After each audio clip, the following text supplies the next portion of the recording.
Dari semua isi Alkitab, mulai dari Kejadian sampai di Wahyu, ini hati Tuhan yang kita sedang bicara tentang misi Allah. 4 hal penting yang disampaikan, yaitu yang pertama bicara tentang pergilah, yang kedua bicara jadi murid, dan yang ketiga mengatakan baptiskanlah mereka. Lalu yang terakhir katakan ajarkanlah. Tetapi bagian yang kita dapat dalam sebuah pengajaran di tempat ini harus menjadi sesuatu di sana. Di mana? Di tempat kita bekerja. Di mana? Di tempat kesibukan kita. Di mana? Di tetangga kita, di rumah kita, di mana-mana saja. Maka itulah sebabnya ada 2 hal penting di pagi hari ini yang kita belajar. Yang pertama, dikatakan bahwa firman Allah itu dekat dengan kamu. Nah, suatu waktu saya tanya sama saya punya murid mahasiswa mereka, saya tanya begini, kamu pernah dengar suara Tuhan? Lalu mereka bilang tidak pernah. Pernah berjumpa dengan Tuhan? Tidak pernah. Lalu mereka tanya sama saya, lalu Bapak dosen? Saya bilang, oh saya setiap kali bicara dengan Tuhan. Terus mereka bilang, kok bisa? Bapak pendeta, Bapak dosen bisa setiap waktu ketemu sama Tuhan? Bisa.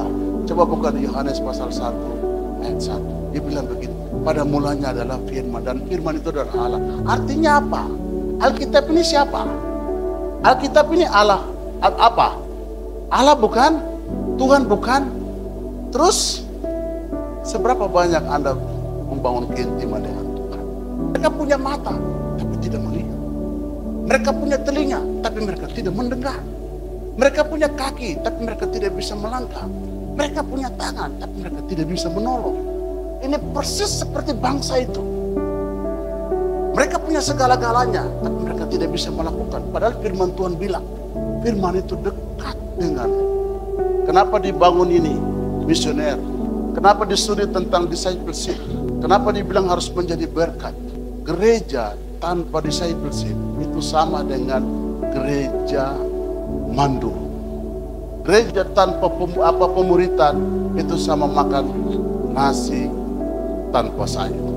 Gereja itu harus memuridkan. Gembala Anda pasti punya tujuan untuk membawa Anda kemana.